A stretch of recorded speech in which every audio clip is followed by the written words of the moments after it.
Wakanda Forever!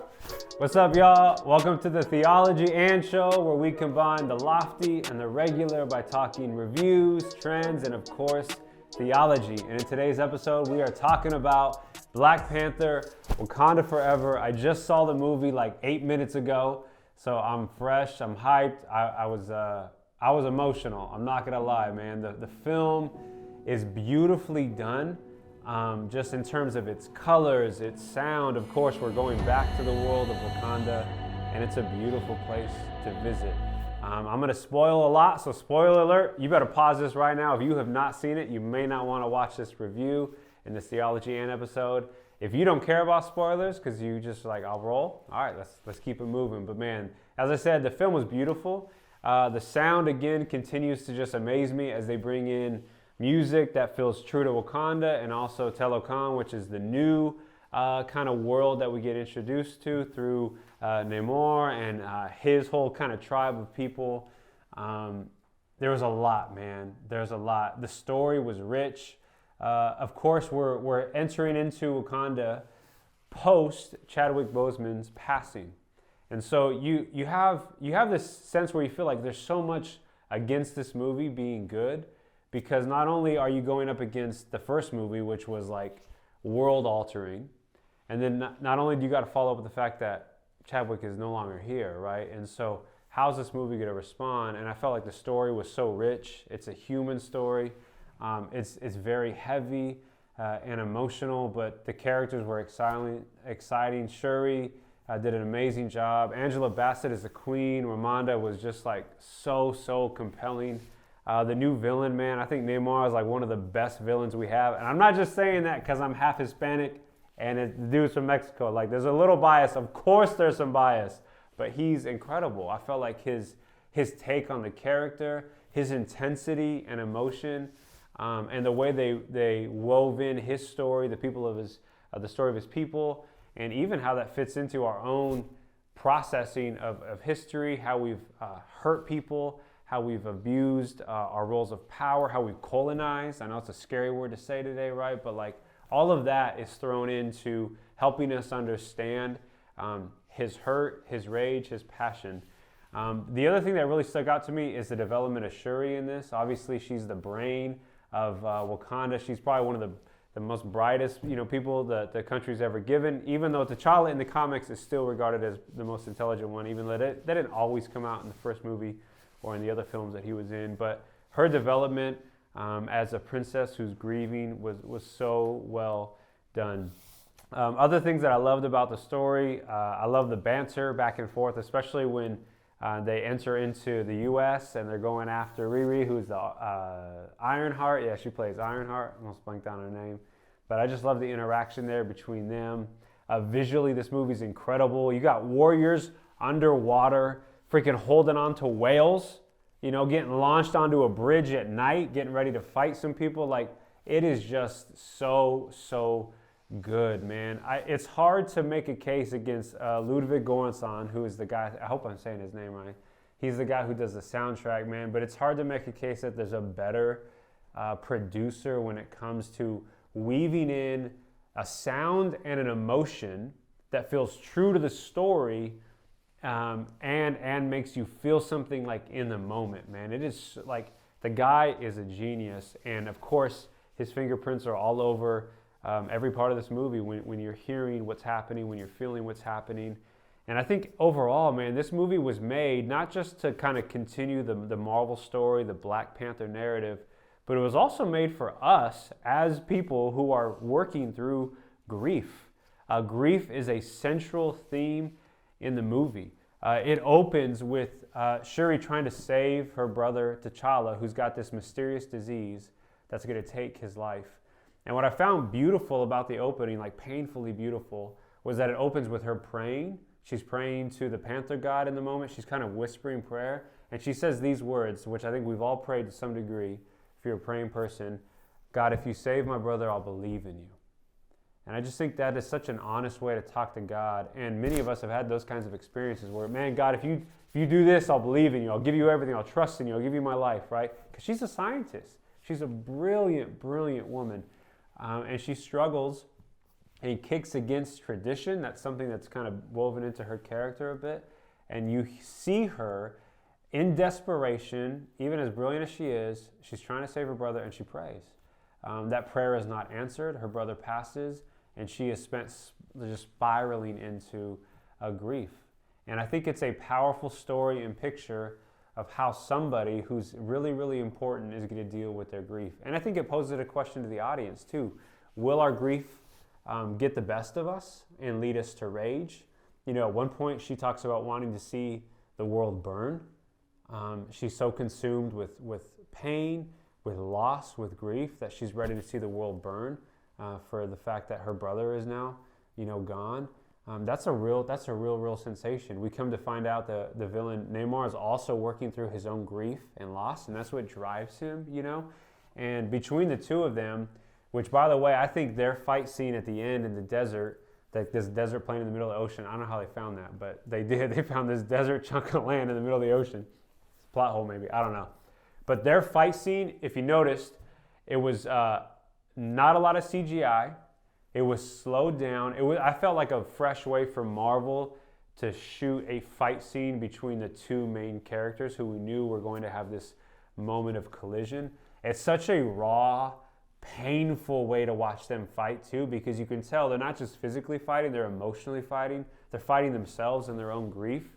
And at one point, Shuri is standing over Namor and says, "Our vengeance has consumed us." And I think that's such a telling line because, again, both characters are working through grief. And I think that's a question we all have to figure out is what is our grief going to do to us as people? Is our grief going to consume us? Is it going to lead us to vengeance? Or is it going to lead us to a place of transformation where we become better people because of it? Because life is life, and it's all coming for us. And by the it, I mean grief, loss, suffering.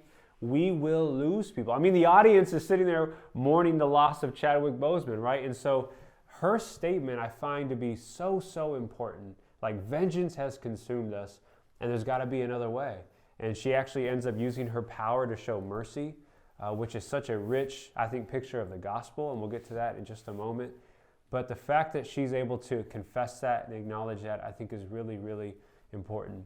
You also have other cool story arcs that are developing, like M'Baku, I think, plays such a central and important role. He's like really a counselor to Shuri.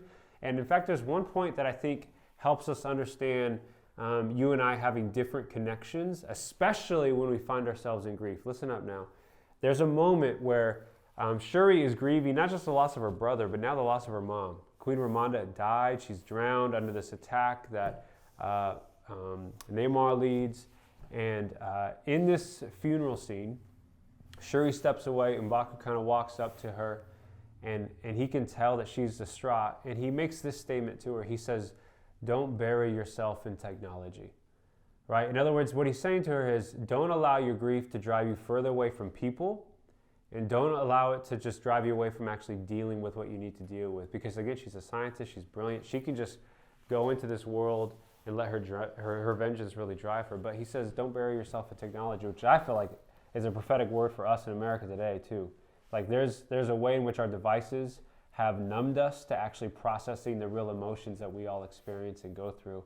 And so I felt like M'Baku was speaking not only to Shuri in that moment, the character, but to the audience as well. That there's a real danger if we do not learn to take our grief in another direction outside of just our tech, our devices, our entertainment. There's got to be a better way. And what I love about that exchange is that she gets that outside voice. And here's what I think we need when it comes to different connections. In seasons of grief, you need an outside voice. You need someone who loves you enough to tell you the truth, and someone who's sitting in the grief with you. And M'Baku's hurting too. He's a member of that country as well. He loved the queen as well. He loved T'Challa as well. And so he's got enough courage within him to say, hey, don't bury yourself in this grief. Like, you need to find a healthy way to process it. And I think that's what we need. I think that's what makes different connections stronger, because it's that outside voice that could be just enough to help rescue us from the worst part of ourselves in grief. And I think even more than that, as we think about this story, because the end of it is really, really beautiful. Shuri finally comes to this point. Wakanda's safe.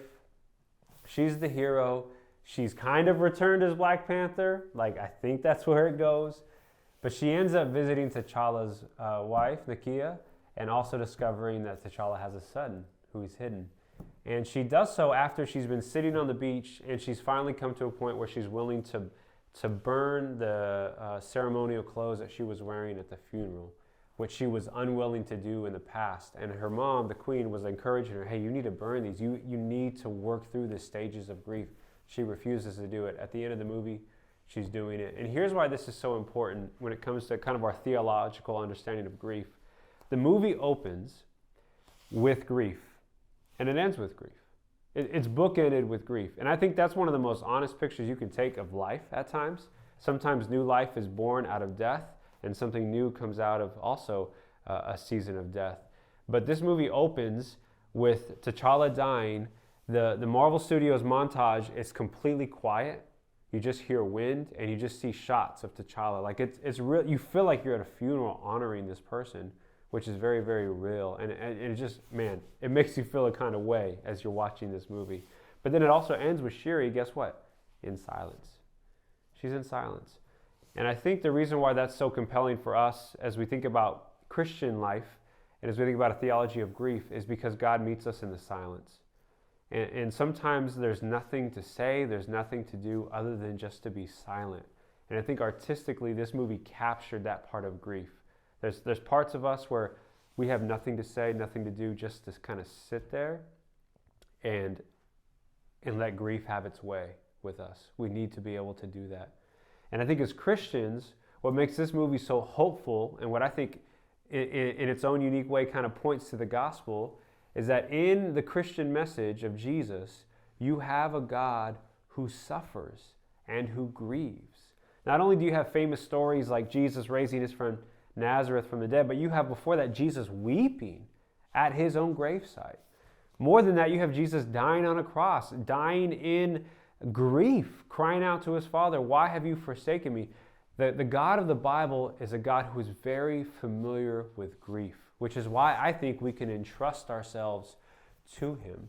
Not only that, we have a God who is able to actually turn grief into joy and celebration.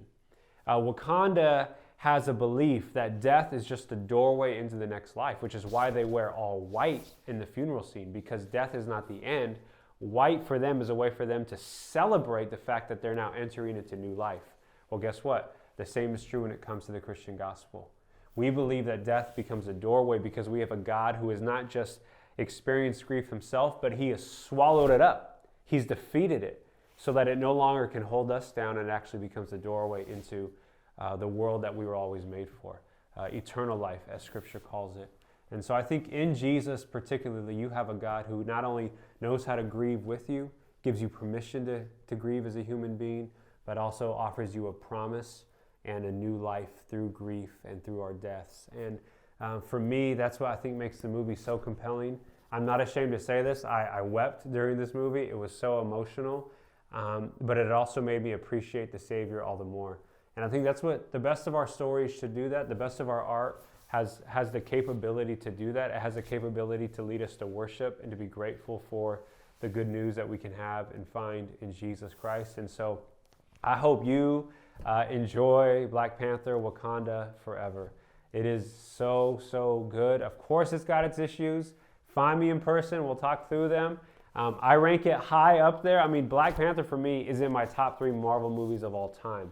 I need to sit with this before I kind of finally place it somewhere, but it's up there, man. It was emotional, it was powerful, it was artistically done, it sounded beautiful. Of course, it's not a perfect story. There's some issues, some things like that, but I think overall, this movie will serve you well if you're a Marvel fan, if you're curious about all the hype around Black Panther, and if you want to know how heroes even have to deal with their grief. This story is a powerful example of how to do that. And what that can look like. And so, hope you enjoy it. Thanks for enjoying this episode with us. Grace and peace. We'll see you next time. What's good, everyone? Again, thank you so much for watching the Theology and Show. Make sure to like and subscribe. Stay up to date with everything we are dropping on sandalschurch.tv. We got so much coming to you. Grace and peace.